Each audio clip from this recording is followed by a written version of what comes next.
అయితే రీసెంట్‌గా 6వ తరగతి నుంచి 10వ తరగతిలో పాఠ్యాంశంగా చేర్చాలి భగవద్గీతని అని ప్రధాని మోదీ గారు ఇది చేశారు. హ్మ్. అయితే దీనివల్ల ప్రయోజనం ఉంటుందనుకుంటున్నారా? అయ్యయ్యో! ఉండదనుకుంటున్నారా? ప్రయోజనం లేకుండా ఉండదు. హ్మ్. ప్రయోజనం ఉంటుందండి. హ్మ్. కానీ అది ఎంత స్థాయిలో జరగాలది. హ్మ్. భారతదేశం మొత్తం జరగాలా? ఏదో ఒక రాష్ట్రంలో జరగాలా? ఓకే. ఏదో ఒక స్కూల్‌లో జరగాలా? ఏదో ఒక చిన్న గ్రూప్‌లో జరగాలా? హ్మ్. దేశం మొత్తం జరగాలి గదా! అది కదా అప్పుడు కదా మనం అవును. ఆనందించాలి. ఎక్కడో ఒక చోట కర్ణాటకలోనో, ఎక్కడో ఒక తమిళనాడులోనో, ఎక్కడో గుజరాత్‌లో ఒక స్కూల్‌లో అప్లై చేస్తే సరిపోదు గదా! మొత్తం. ఒకటో తరగతి నుండి హ్మ్. ఒకటో తరగతిలో భగవద్గీతకు సంబంధించినటువంటి కర్మయోగం ఉండాలి. రెండో తరగతిలో జ్ఞానయోగం ఉండాలి. మూడో తరగతిలో భక్తి యోగానికి సంబంధించిన అంశాలు ఉండాలి. వాళ్ళు మొట్టమొదటి 5 సంవత్సరాల్లో భగవద్గీత పూర్తిగా వచ్చేసి ఉండాలి. హ్మ్. ఆ విధమైనటువంటి శ్రద్ధ స్కూల్స్‌లో అన్ని స్కూల్స్‌లో భారతదేశం మొత్తంగా జరిగితే మనం ఆనందించాలి. ఒక పక్క హిందూ మతంలో ఎన్నో సమస్యలున్నాయి. మనం ఏమున్నాయి చూస్తున్న సమస్యలు హిందూ మతంలో? ఎందుకు లేవు? ఒక పక్కన ఆలయాలు పగలగొడుతున్నారు. మరో పక్కన మత కల్లోలాలు చెలరేగుతున్నాయి. ఇన్ని సమస్యల్లో ఈ భగవద్గీత వ్యాఖ్యలు బాలేదని మీరొక అంశాన్ని లేవనెత్తారు. హ్మ్. ఎందుకు? నేను వ్యాఖ్యానం బాలేదు గానీ భగవద్గీత బానే ఉంది కదా! వ్యాఖ్యానం గురించే. వ్యాఖ్యానం సరిగ్గా మనం చేయాలి. చేయాలి. పండితుల మీద బాధ్యత ఉంది. రెస్పాన్సిబిలిటీ ఉంది. హ్మ్. స్వామీజీల మీద రెస్పాన్సిబిలిటీ ఉంది. వాళ్ళు ఏ విధమైనటువంటి మార్గనిర్దేశనం చేస్తారో మామూలు వాళ్ళు మనలాంటి వాళ్ళం అదే మార్గంలో నడవాలి. ఒకటుంది కదా! ఒక పద్ధతి ఉంది కదా! తెలివైన వ్యక్తి ఏది చెప్తే అది మిగతా వాళ్ళు ఉంటారు కదా! యజ్జాచరతే శ్రేష్ఠ తత్తదేవేతరో జనః అంటున్నారు కదా! ఎవరైతే పెద్దవాళ్ళు ఉంటారో వాళ్ళు చెప్పింది మనం అనుసరిస్తాం. ఓకే. అది హిందూ మతమైనా, క్రైస్తవ మతమైనా, మహమ్మదీయ మతమైనా, జైన మతమైనా, సిక్కు మతమైనా, ఏదో వేరే దేశమైనా తెలివైన వాడు ఏది మాట్లాడితే అదే మిగతా వాళ్ళు ఫాలో అవుతారు కదా! నేను అంటుంది అదే. తెలివైన వాళ్ళు ఎందుకు ముందుగానే ఆలోచించుకొని ఇట్లాంటివి మనం చేసినప్పుడు ఇట్లాంటి సమస్యలు వస్తాయి కదా అని ఆలోచించుకొని కనుక భగవద్గీతని మీరు సరిగా అందిస్తే ఈ రోజు ఇలాంటి పరిస్థితులు రావు కదా అంటున్నాను. దీన్ని కరెక్ట్ చేయలేరేమో ఇంకా. ట్రై చేయాలి. చేయాలని మీరు చెప్తున్నారు. మీరు కోరుతున్నారు. అంతేనండి. ప్రయత్నం చేయాలి. ప్రయత్నం ఈగోలు పక్కన పెట్టేసి అహంకారాలన్నీ పక్కన పెట్టి మా వల్ల ఈ విధమైనటువంటి వ్యవస్థ జరిగింది. మేము ఇప్పుడు మళ్ళీ సరైనటువంటి వ్యాఖ్యానాన్ని సంస్కృత పండితులు ఉన్నారు కాబట్టి సరిగ్గా పండిత్యం అవసరం లేదు. సంస్కృతం యొక్క మేము పండితులం అవసరం లేదు. అక్కడ భగవద్గీతలో ఏం చెప్పారో దాన్ని సరిగ్గా 700 శ్లోకాలు అర్థం చేసుకొని పర్పస్ ఏంటో ఆయన చివరి శ్లోకంలో చెప్పాడు కాబట్టి ప్రతి శ్లోకం దానికి సమన్వయం అవుతూ ఒక మాలలాగా నువ్వు వ్యాఖ్యానం చేసి అందించు. సరే, మీ వ్యాఖ్యల్ని వస్తూ ఉంటారు భక్తికి ఎంతో మంది పెద్దవారు. వాళ్ళకి నేను ఒక విషయం చెప్తానండి. ఇప్పుడు ఒక వస్తువు ఉంది.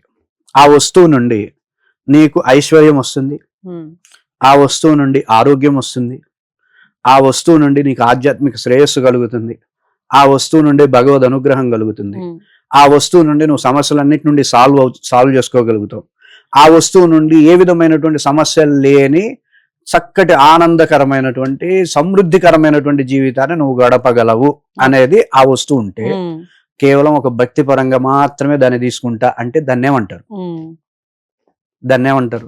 చెప్పండి. ఒక పర్సన్ ఉన్నాడు, అతని దగ్గర చాలా స్కిల్స్ ఉన్నాయి, నువ్వు అన్నిటినీ యూటిలైజ్ చేసుకుంటావా లేదు నేను ఒక్కటే పట్టుకుంటా అంటారా? నేను కల్పవృక్షాన్నయ్యా, నువ్వు ఏది అడిగితే అది ఇస్తాను, నేను కామధేనునయ్యా, నువ్వు ఏది కోరితే అది ఇస్తాను, నేను సంజీవన లాంటి వాడిని, నువ్వు ఏ విధమైనటువంటి సమస్య ఎవరైతే అర్థం చేసుకునే పెద్దలు ఉంటారో వాళ్ళ వరకు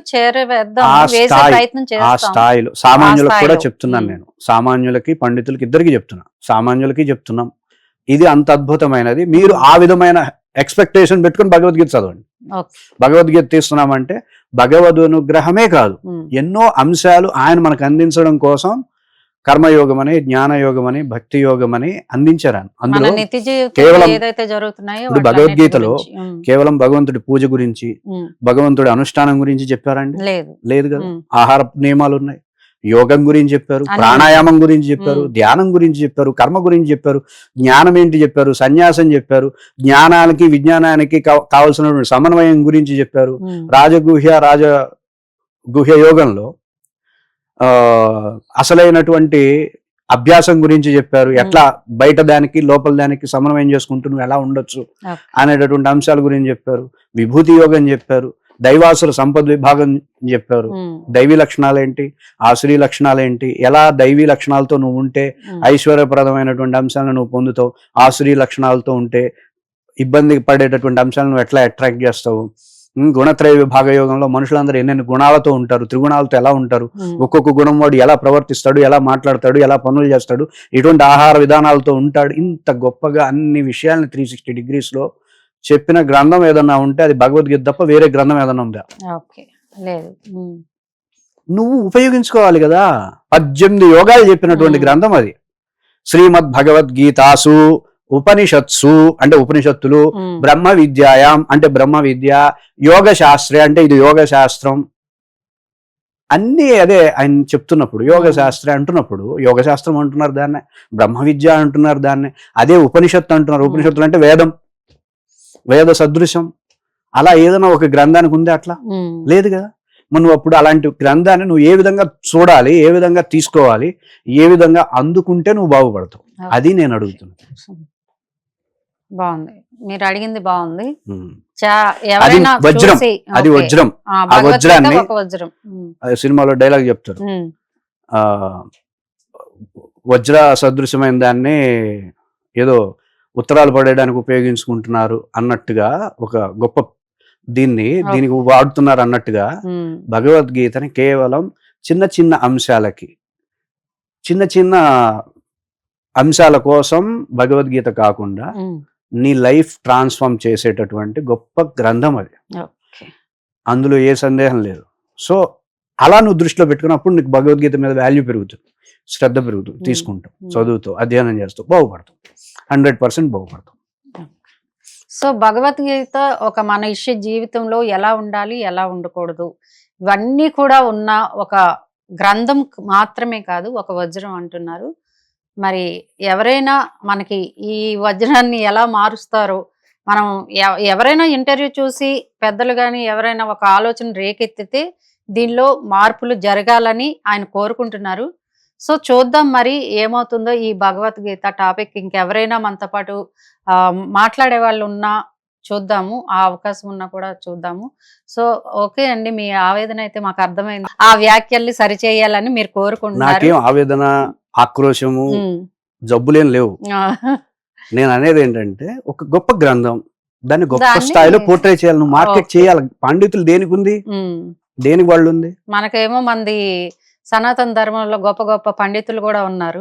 సో చూద్దాం. సనాతన ధర్మంలో ఉండేదందరూ పండితులే కాబట్టి మన గుండెకాయ హిందూ మతానికి హృదయ సదృశమైంది భగవద్గీత. గుండెకాయ లాంటిది, గుండె అనమాట. అది బలంగా ఉంటే హిందూ మతం బలంగా ఉంటుంది. మీరు అన్నారే గొడవలు అవి ఏమి పనిచేయవు. ప్రతి ఒక్కడి హృదయంలో భగవద్గీత ఉంటే హిందూ మతాన్ని కనీసం టచ్ కూడా ఎవరు చేయలేరు. My statement. చాలా బాగుంది సార్, మంచి విషయాలు చెప్పారు. భగవద్గీత మన హృదయాల్లో బలహీనమైతేనే హిందూ మతానికి సమస్యలు వస్తాయి. థ్యాంక్ యూ, ధన్యవాదాలు. సో చూసారు కదా అండి, ఇలాంటి మంచి మంచి విషయాలతో మీ ముందుకు వస్తూ ఉంటాం. చూస్తూనే ఉండండి ఆంధ్రప్రభ భక్తి.